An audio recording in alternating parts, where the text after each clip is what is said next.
Hi everyone, thanks for your interest in my project. My name is Rebecca and mine is a new build located in Heathmont, which is an outer eastern suburb of Melbourne.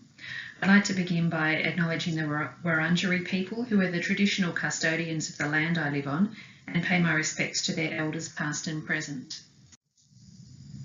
These are the areas that I'm going to briefly cover in this presentation. I thought it might be helpful to give some background to this project to give it a bit of context. My husband and I bought this property in 1993. The original house was on just under an acre, which you can see outlined here in red, and because of the way the house was situated on the block on the top right, fronting the road, the potential was there for future subdivision, although this wasn't in our minds when we bought it initially. In our council area there is a minimum block size of 864 square metres, so the block was divided into 3 lots of roughly a quarter of an acre each, and you can see these marked in yellow. There's a common property driveway servicing the rear 2 blocks, and a triangle of land to the south was donated to council for planned open space because that's a requirement of a 3-lot subdivision. The block I chose is on the southeast corner, and you can see the building envelope marked there. The brief that I came up with was that I wanted it to be an all-electric house. As you can see in this photo, the block backs onto a reserve. So I wanted the house to be an upside-down house, with the kitchen, the main living area and the master bedroom on the 2nd floor to make the most of what I hoped would be lovely views through the bushland to the south and towards the Dandenong Ranges in the east. I wanted it to be multi-use for a variety of household configurations, and currently there are 4 adults living in the house. I'd like to be able to live here as long as possible, so because the master bedroom and main living areas are upstairs, I have a lift, and the halls and doorway widths accommodate walkers and wheelchairs. I also wanted the house to be as energy and water efficient as possible and to be designed and built along Passive House principles, although it's not Passive House certified. It also needed to be BAL 19 compliant because of our proximity to the bushland to the south of the property. I did make some compromises to Passive House design. So for example, as you may have noticed on the previous slide, the building footprint means that the surface area to volume ratio is higher than is desirable for maximum energy efficiency. The house also has lots of windows, including a lot of south and east facing windows. And some other compromises are that it has an open stairwell, that, as you can see here in this photo, and it also has active heating and cooling. And finally, because I embarked on this project alone and had no experience in building or construction, I wanted to use people that I knew and trusted. This included an architectural draftsman and a builder, both of whom had no experience of Passive House or of sustainable design and construction. The house has a variety of energy saving features, both passive and active, and it has a NatHERS rating of 7.4. The block has a north-facing orientation, some deciduous planting, and although it doesn't have eaves, it has motorised external Venetian blinds on the north-facing windows to maximise winter sun and provide shading in summer. This is a list of some of the features of the house that I won't go through in detail, but just provided here for your interest.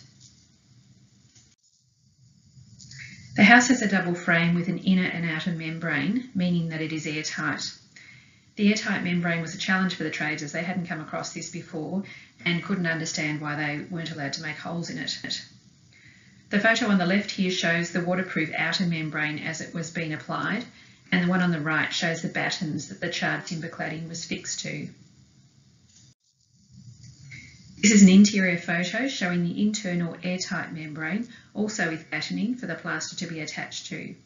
The blue tape was used to seal the joins between the edges of the membrane and also any air gaps or small holes that might have been made. As you may know, air tightness is measured in air changes per hour in a building that has been positively pressured to 50 pascals. Passive House certification requires 0.6 air changes per hour. We had a blower door test done when the wrap went on, but before the plaster was put up, so that there'd be an opportunity to identify any gaps or small holes. Shannon, my builder, was aiming for less than 1 ACH, but we achieved 1.7 ACH, which I thought was a great outcome, given the complexity of the build and the unfamiliarity of the trades with the concept. and this compares to 23 ACH for my old house and an average of 15.4 ACH in new builds in Australia. With a sealed house, you need a mechanical heat recovery ventilation system to provide fresh air and remove stale air. This has actually been brilliant as there's continual fresh air in the house, even when it's closed up in the middle of winter. These two photos show a close-up of the charred timber cladding and also the recycled spotted gum timber post and spotted gum horizontal fascia. As you can see in the photo on the right, the cladding was quite labour intensive to attach, as it had 5 different profiles and some very long runs. The windows have UPVC frames and are tilt and turn low E and double glazed. They're also situated to allow cross ventilation in summer. These photos show some of the other features of the house. The top left-hand side shows my dogs enjoying the pellet heater, which is compliant with an airtight house. It uses pellets made from compressed sawdust, which is a byproduct of the timber industry.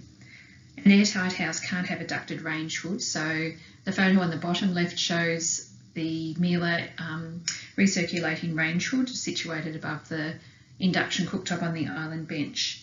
And the photo in the right shows the downstairs bathroom, which features an old bath that I bought on eBay and had re-enamelled.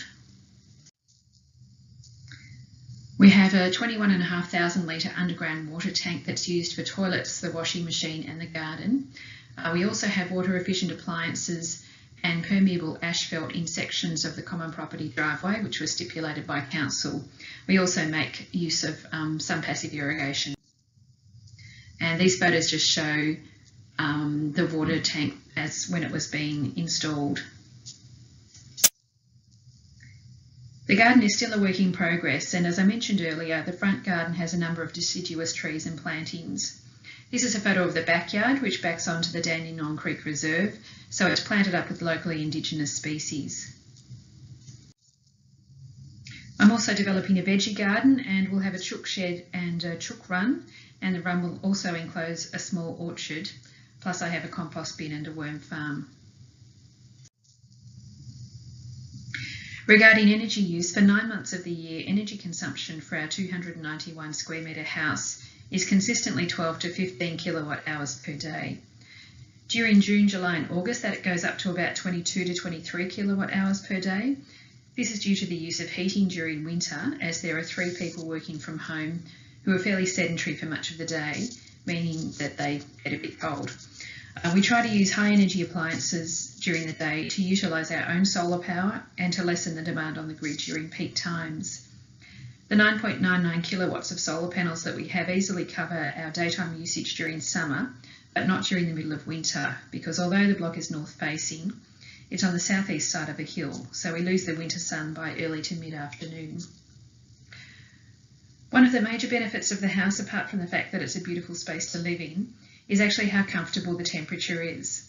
There are no extreme fluctuations in temperature as in my previous 1970s built house. And even on the coldest nights in a Melbourne winter, the temperature doesn't drop much below 16 degrees, even without any window coverings. Another benefit is that it was great to be able to expose people in the construction industry to the concept of passive house and sustainable design, because many had never heard of it before, which I was quite surprised about. Shannon, my builder, has since gone on and done his passive house certification and really believes it to be the way of the future. So that to me is a great outcome also. This slide shows some of the potential issues, I guess. So lots of windows. The slide on the left shows the east-facing windows in the kitchen that during last summer let in a lot of heat on a hot morning, which was then retained for the rest of the day.